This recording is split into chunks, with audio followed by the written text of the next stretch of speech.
Coach, you had a 2-point lead with 5 minutes to go in this one and then struggled to score down the stretch. What was the issue there? Well, I thought, we were attacking, and you got to give them credit for their defense, and we got to make plays. So the last 4 or 5 minutes are going to be different intensity-wise. And they came down, they made, we didn't. Kevin Durant, 13, 9, and 6 in the fourth quarter alone. I mean, obviously we all know he's one of the best players in this league, but what is it about him that's so tough in those late minutes? Well, everything. It's hard to get him to speed up, and he's patient. He reads defenses extremely well. He and Kyrie play extremely well off each other, which puts a lot of pressure on you.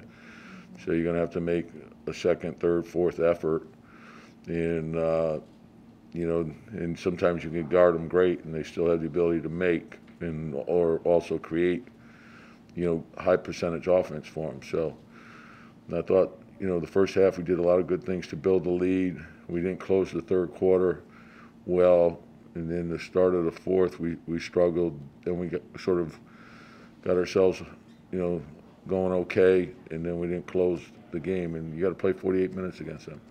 Jericho said, without Mitch tonight, terrific job, first career double-double. What did you see from him tonight? Yeah, just, and he played well against these guys the last time.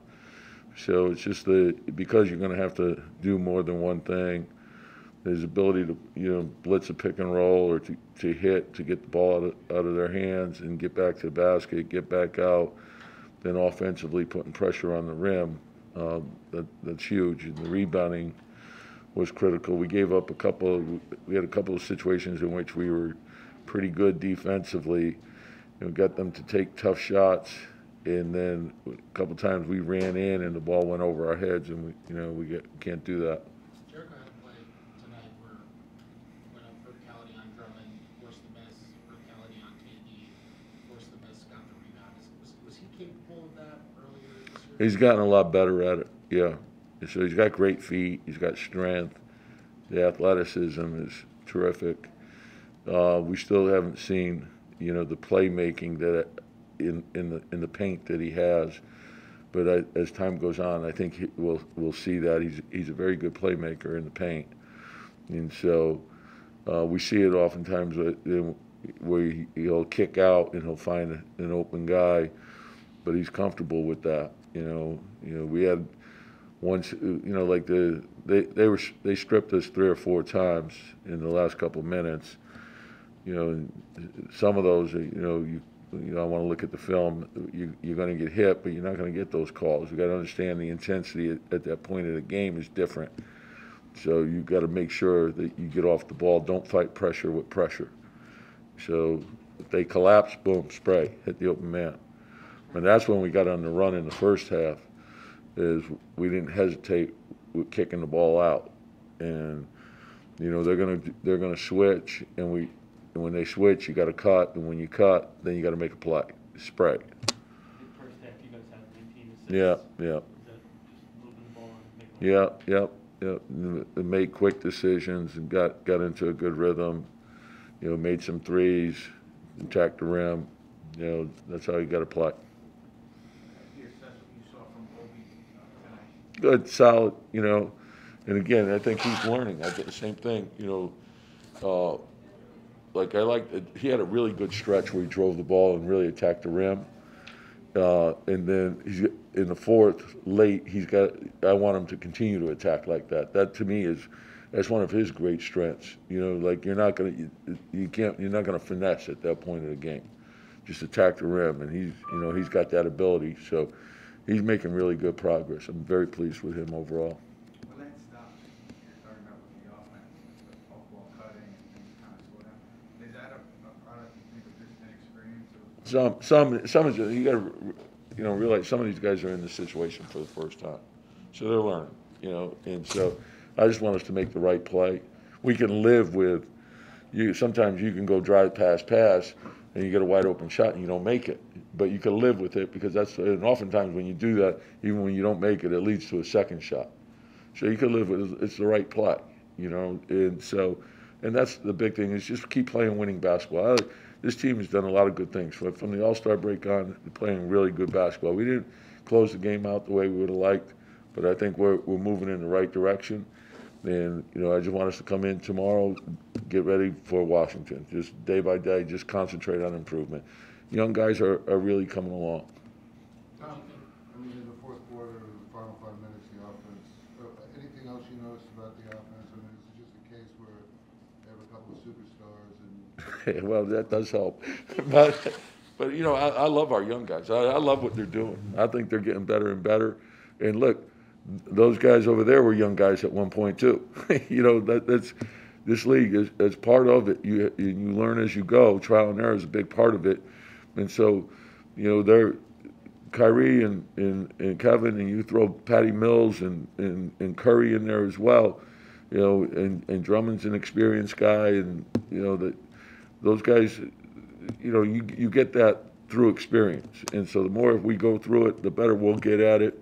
And just understanding, like sometimes, like RJ had a great play early on where he drove the ball real hard, was off a switch, and he came to a jump stop, reverse pivot, Obi circle behind, and it's beautiful. The game is easy when we play like that, and that's what you have to do. You got to understand, you're going to get a lot of attention, and particularly late, so they're coming, and then you got to trust to make the right play, and so, and I think, for the most part, we did that, but we got to do it late too.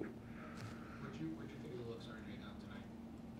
Some real good, some, again, they're coming, and if they're collapsing, we got to trust the pass, trust the pass. And he had, 6, 7 assists, so he made a number of good plays, but keep doing it late too, we got to trust each other. Coach, Obi has said that ultimately he wants to get to a place where he can defend 1 through 5, meaning if he switches on to a different size player, that he's going to be okay in that scenario. What steps does he need to take to get to the point where he can? Well, it starts. I always say, and that's the thing. Like we were, talking about the metrics. Well, it starts with your individual defense, and it starts with your preparation and your feet, and you got to know when you switch what is the strength of the player you're switching onto, right? So there's situations. We may be switching 1 through 4. We may get beat in a situation where we have to switch. That's an emergency switch. We may have to veer in a situation where you got to read what happens, who's involved in the pick and roll. Now you're guarding different guys. You got to know, is he a shot fake guy? Is he not a shot fake guy? So there's a lot that goes into it. But more than anything, it's your technique, and it's how hard you work. So he's a work in progress. He's getting better at it. So usually it starts with, if you have the intent to improve, the action's got to follow it. You got to put a lot of time into it. 18-point lead in today's NBA is not what it used to be, and that's a really good team over there. But you guys, I think we're up 18, 4 minutes to go on the third. There's been some instances where you've had big leads that you haven't held on. Is there anything that is common? Well, the thing is like we talk about how you close out quarters, and usually, like when you look at it, okay, well, you're usually changing your lineup at some point. 5, 4, 3, 2, right? That's when you're making your changes, and so whoever comes into the game, you have to be ready when you come into the game. Anyone who's coming in off the bench, if there's an 18-point lead, they got to maintain that lead. We can't lose that lead, right? So that's a big part of when you're coming off the bench, and oftentimes, like, your bench can come in and give you a spark, right? They can get you going, and that's last year we had that. We have it at times this year too, but usually it's when you change your lineup, there's going to be a change. Do you understand like what they're doing, And then, the second half, they didn't take Durant or Irving out, so that changed things for us, and changed things for them too. So. Good. What did you make of I don't know how many times it happened, but at least a few times Obi post-ups in the fourth quarter, Burks post-ups in the fourth quarter. Did you like the process? Yeah, to me, it's like, so look, you have to recognize what's going on in a game, right? And then can you play off of it, right? So, like, if you're posting this, so they put Irving on Obi, and he kept poking the ball away from him. So you got to understand fundamentally, okay, here's my target hand, here's how I hold it, here's my tuck on the catch. I know that's what he's got to do. Then I got to work on a 45-degree angle, right? So we got called for an offensive foul on someone else, you know, and to me, like that's part of it. Or you can face him up, then go to your back end, right? You put him at the disadvantage. So those are things that'll come. I like Obi running the floor. I like him catching the guy at the front of the rim, you know. So